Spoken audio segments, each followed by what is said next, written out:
فرشتوں کی دنیا۔ فرشتے اللہ تعالیٰ کی نورانی مخلوق ہیں، جنہیں ان کی اصلی شکل و صورت میں دیکھنا انبیاء کرام علیہ السلام کے علاوہ کسی اور کے لیے ممکن نہیں۔ یہی وجہ ہے کہ ہمارے ارد گرد لاتعداد فرشتے اپنے کاموں میں مصروف ہیں، مگر ہمیں وہ دکھائی نہیں دیتے۔ اگر وہ انسانی شکل اختیار کر کے ہمارے سامنے آئیں تو پھر انہیں دیکھنا ممکن ہے۔ انسان کی نسبت فرشتے عظیم مخلوق ہیں، اور ان میں بھی چھوٹے ہیں اور بعض بڑے ہیں۔ فرشتوں کے پر، فرشتوں میں بعض کے 2 پر ہیں اور بعض کے 600 پر ہیں۔ قرآن کریم میں ارشاد پاک ہے کہ اللہ تعالیٰ ہی کے لیے تمام تعریفیں ہیں، جو آسمان اور زمین کا پیدا کرنے والا ہے، اور 2 3 4 پروں والے فرشتوں کا اپنا قاصد، پیغمبر بنانے والا ہے۔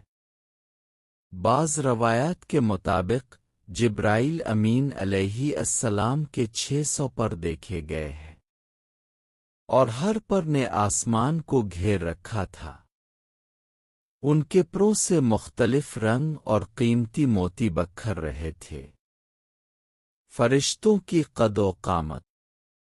وہ فرشتے جنہوں نے عرش اٹھا رکھا ہے، ان کے قد و قامت کے بارے میں سیدنا انس رضی اللہ عنہ سے مروی ہے کہ حضور نبی کریم صلی اللہ علیہ وآلہ وسلم نے ارشاد فرمایا، عرش کو اٹھانے والے فرشتوں میں سے ایک فرشتے کے بارے میں مجھے یہ بتانے کی اجازت دی گئی ہے، جس کے پاؤں سب سے نچلی 7ویں زمین میں ہے اور اس کے کندھوں پر عرش ہے۔ اس کے دونوں کانوں اور کندھوں کے درمیان اتنی دوری ہے کہ اسے طے کرنے کے لیے پرندے کو 700 سال کی پرواز چاہیے۔ وہ فرشتہ کہتا ہے، اے اللہ تو پاک ہے جہاں بھی ہے اور جہاں بھی ہو۔ فرشتوں کی ضروریات۔ اللہ تعالیٰ نے فرشتوں میں شادی بیاہ کی حاجت نہیں رکھی، اس طرح انہیں کھانے پینے سے بھی بے نیاز کر دیا ہے۔ اس کی وضاحت قرآن مجید میں مذکور سیدنا ابراہیم علیہ السلام کے اس واقعے سے ہوتی ہے، جس میں ہے کہ ابراہیم علیہ السلام کے پاس فرشتے آئے تو آپ علیہ السلام ان کے لیے فوراً گوشت لے کر آئے، مگر انہوں نے اسے تناول نہیں کیا۔ اللہ تعالیٰ نے فرشتوں کو بیماری، سستی، کاہلی، دکھ، تکلیف، تھکاوٹ اور اکتاہٹ وغیرہ سے محفوظ رکھا ہے۔ وہ دن رات فقط اللہ کی اطاعت میں اپنے کاموں میں مصروف رہتے ہیں۔ قرآن مجید میں بیان ہوا کہ آسمانوں اور زمین میں جو کچھ ہے اسی اللہ کا ہے، اور جتنے اس کے پاس فرشتے ہیں وہ اس کی عبادت سے نہ سرکشی کرتے ہیں اور نہ تھکتے ہیں۔ وہ دن رات اللہ کی تسبیح بیان کرتے ہیں اور ذرا سی بھی سستی نہیں کرتے۔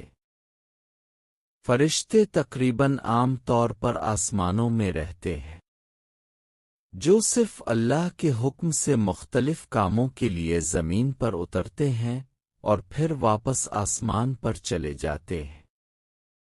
قرآن مجید میں ایک اور مقام پر خود فرشتوں کی یہ بات مذکور ہے، ہم تیرے رب کے حکم کے بغیر نہیں اترتے۔ فرشتوں کی تعداد۔ فرشتوں کی تعداد کتنی ہے اس کے بارے میں کوئی تفصیل نہیں ملتی، کیونکہ اللہ تعالیٰ کا فرمان ہے، تیرے رب کے لشکروں کو اس کے سوا اور کوئی نہیں جانتا۔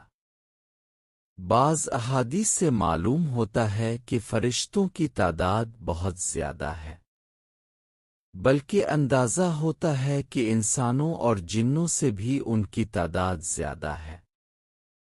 سیدنا ابوذر رضی اللہ عنہ سے مروی ہے کہ اللہ کے رسول صلی اللہ علیہ وآلہ وسلم نے فرمایا، آسمانوں میں کہیں 4 انگلیاں جگہ بھی ایسی نہیں جہاں کوئی نہ کوئی فرشتہ سجدہ ریز نہ ہو۔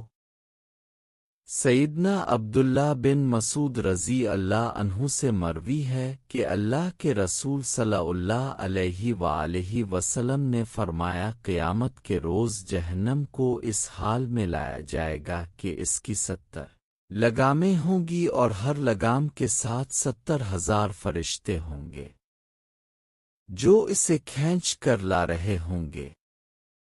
فرشتوں کی ایک اہم خاصیت فرشتوں کی ایک اہم خاصیت یہ بھی ہے کہ وہ اللہ تعالیٰ کے حکم سے اپنی شکل و صورت کے علاوہ کوئی اور صورت بھی اختیار کر سکتے ہیں۔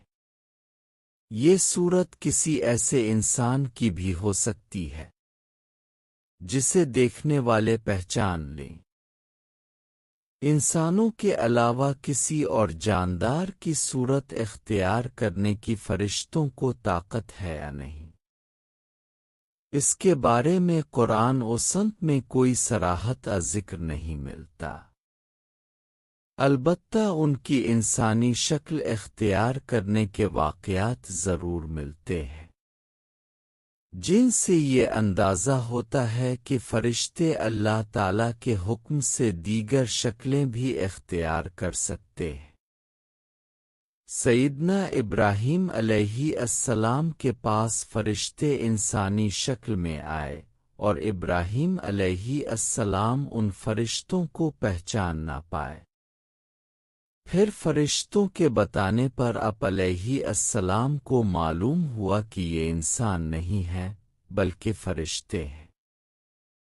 سیدہ مریم علیہ السلام کے پاس جبرائیل امین علیہ السلام انسانی شکل میں تشریف لائے تھے، اور جبریل امین علیہ السلام سوائے 2 مرتبہ کے ہر مرتبہ نبی کریم صلی اللہ علیہ وآلہ وسلم کے پاس انسانی شکل میں تشریف لائے۔ فرشتوں کی طاقت اللہ تعالیٰ نے فرشتوں کو انسانوں اور جنوں سے کئی گنا زیادہ قوت و طاقت عطا کر رکھی ہے۔ حضور نبی صلی اللہ علیہ وآلہ وسلم نے جب طائف کے مقام پر وہاں کے لوگوں کو اسلام کی دعوت پیش کی تو آپ صلی اللہ علیہ وآلہ وسلم پر وہاں کے لوگوں نے ظلم و جبر کی انتہا کر دی، اور حضور نبی کریم صلی اللہ علیہ وآلہ وسلم کو لہو لہان کر دیا۔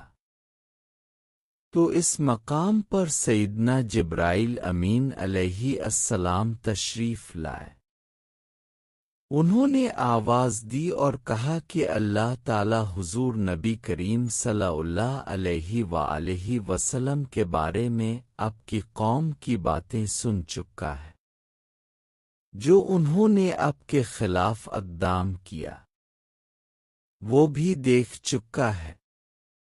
آپ کے پاس اللہ تعالیٰ نے پہاڑوں کا فرشتہ بھیجا ہے، آپ ان لوگوں کے بارے میں جو چاہیں اس فرشتے کو حکم دیں۔ اس کے بعد پہاڑوں کا فرشتہ مخاطب ہوا، اس نے حضور نبی کریم صلی اللہ علیہ وآلہ وسلم کو سلام کیا، پھر عرض کی، اے اللہ کے رسول، اب جو حکم دیں گے میں اس کی تعمیل کروں گا۔ اگر آپ چاہیں تو میں دونوں طرف کے پہاڑوں کو ان پر لا کر ملا دوں جن سے یہ پس جائیں گے۔ اسی طرح جبرائیل امین علیہ السلام کی قوت و طاقت کے بارے میں قرآن مجید میں ہے۔ انہیں حضور نبی کریم صلی اللہ علیہ وآلہ وسلم کو زبردست طاقت والے فرشتے نے سکھایا ہے جو زور آور ہے۔ فرشتوں کا نظم و ضبط۔ فرشتے اپنے ہر کام میں نظم و ضبط کی پابندی کرتے ہیں۔ جس میں کسی قسم کی کمی بیشی، اسستی اور کاہلی وغیرہ کا مظاہرہ نہیں کرتے۔ جن فرشتوں کی جب اور جہاں ڈیوٹی شروع ہوتی ہے وہ اس وقت وہاں پہنچ جاتے ہیں اور اسے احسن طریقے سے سر انجام دیتے ہیں۔ فرشتوں کی موت۔ جس طرح انسانوں کی پیدائش اور موت کے مختلف مراحل ہوتے ہیں، فرشتوں کے لیے یہ مراحل نہیں ہیں، یعنی دنیا میں نئے انسان پیدا ہوتے ہیں اور پہلے موجود انسان فوت ہوتے رہتے ہیں۔ لیکن اس کے برعکس جب اللہ تعالیٰ نے فرشتوں کو پیدا کیا ہے تب سے وہ زندہ ہیں اور قیامت قائم ہونے تک جب تک اللہ پاک چاہیں گے وہ زندہ رہیں گے۔ تب تک اللہ تعالیٰ کی طرف سے انہیں جو ذمہ داریاں دی گئی ہیں انہیں احسن طریقے سے وہ پورا کرتے رہیں گے۔ لیکن جب قیامت آئے گی تو یہ فرشتے بھی موت سے دوچار ہوں گے۔